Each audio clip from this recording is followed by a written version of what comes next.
Amis terriens, bonjour.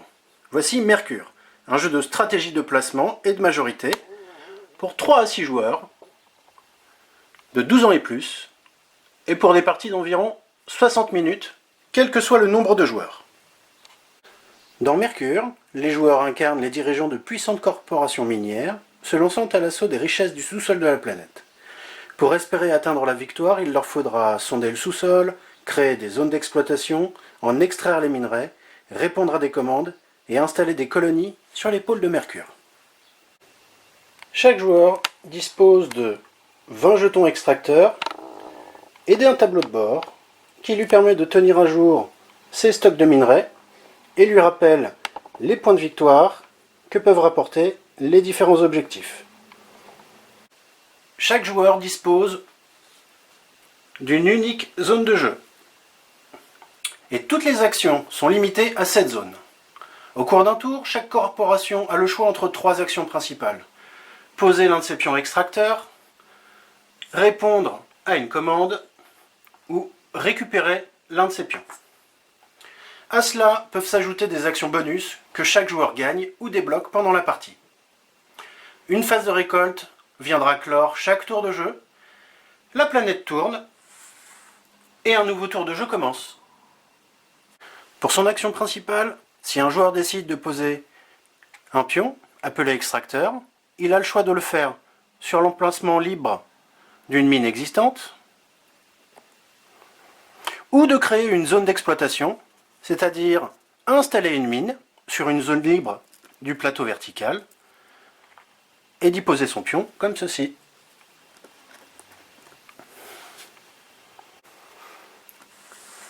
Si au contraire, il souhaite récupérer l'un de ses extracteurs, eh ben, il récupère un de ses extracteurs, celle-ci retournera dans sa réserve, et c'est tout. Le joueur peut tout aussi répondre à une commande. Pour ce faire, il paie le coût demandé par la carte. Ici, un fer, un aluminium. Et pose la carte devant lui, face visible. La carte prise est immédiatement remplacée. En fin de partie, les cartes encore en possession des joueurs leur permettront de marquer des PV, mais les joueurs peuvent également utiliser les cartes pour déclencher leurs actions bonus, mais alors il faudra consommer la carte et la défausser. Il est possible de s'offrir des actions bonus d'une seconde manière, en remplissant les conditions de déblocage des actions bonus du plateau vertical. Voyons cet exemple. Ici, l'on va considérer les choses du point de vue du joueur vert. Certaines zones d'exploitation du plateau sont liées entre elles. Pour débloquer et réaliser l'action bonus, il faudra être présent sur chacune des mines. Donc le joueur vert a bien des pions sur chacune des mines qui sont liées au bonus. Et il faut être majoritaire sur au moins l'une d'elles pendant le tour de jeu.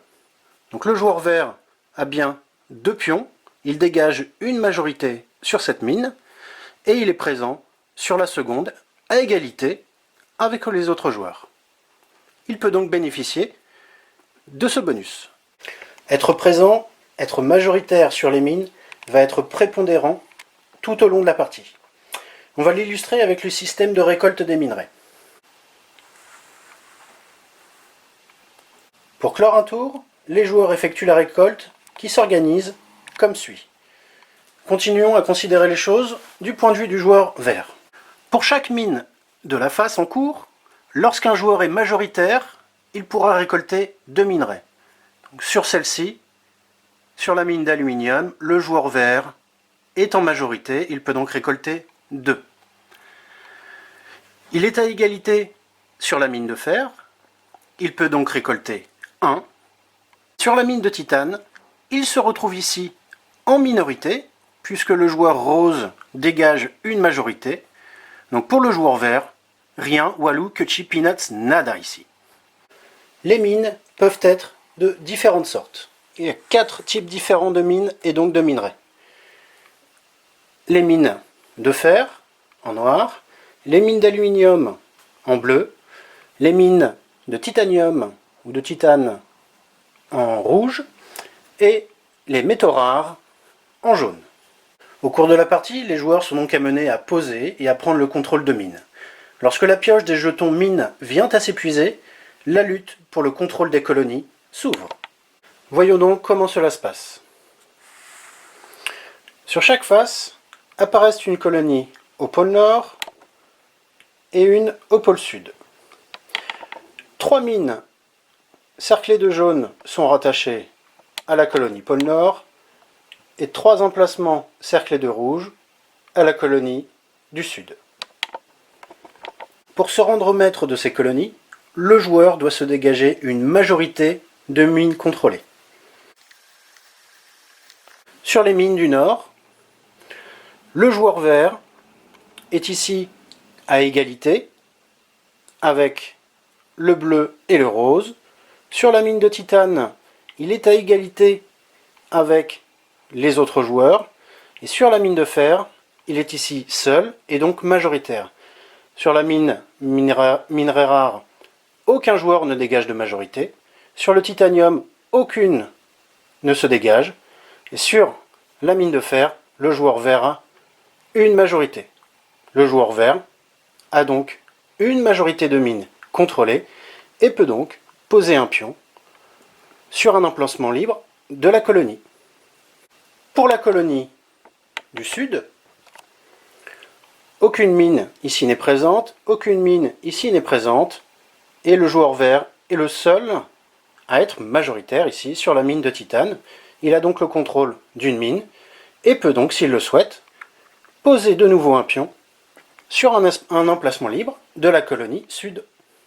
Chaque colonie ne dispose que de 4 emplacements, et un pion déposé sur une colonie ne peut plus être enlevé. La fin de partie se déclenche lorsque la pioche des cartes vient à s'épuiser. Les joueurs ayant conservé des cartes jusqu'à la fin de partie tenteront d'arranger leur collection afin de former des vaisseaux les plus complets. Par exemple, dans cette collection-ci, de 5 cartes, on retrouve les 6 parties différentes d'un vaisseau, et le joueur peut donc bénéficier des bonus pour un assemblage de vaisseaux complet. Les joueurs vont ensuite compiler le nombre de points que leur rapporte leur collection de vaisseaux, le nombre de points que leur rapporte leur pion maîtrise de colonie, les points de victoire de chacune des cartes encore en leur possession, des lots de minerais, ils en font la somme, et un vainqueur est déclaré. Mercure est un jeu dynamique puisque les joueurs jouent simultanément, et il n'y a donc pas de temps mort. Il propose un bon niveau d'interaction entre les joueurs par l'utilisation des actions bonus. Chaque tour amène des surprises, car les coups des joueurs à l'opposé de la planète ne nous sont pas connus, et le temps de jeu reste d'environ 1 heure, même à 6 joueurs. C'est un jeu de stratégie.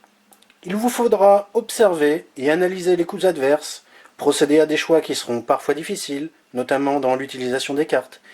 Il faudra vous placer judicieusement sur chaque face de Mercure, vous faire oublier, ou au contraire dégager tous vos concurrents, qui ne manqueront pas de s'en rappeler au moment opportun. Alors les terriens, prêts pour le voyage ?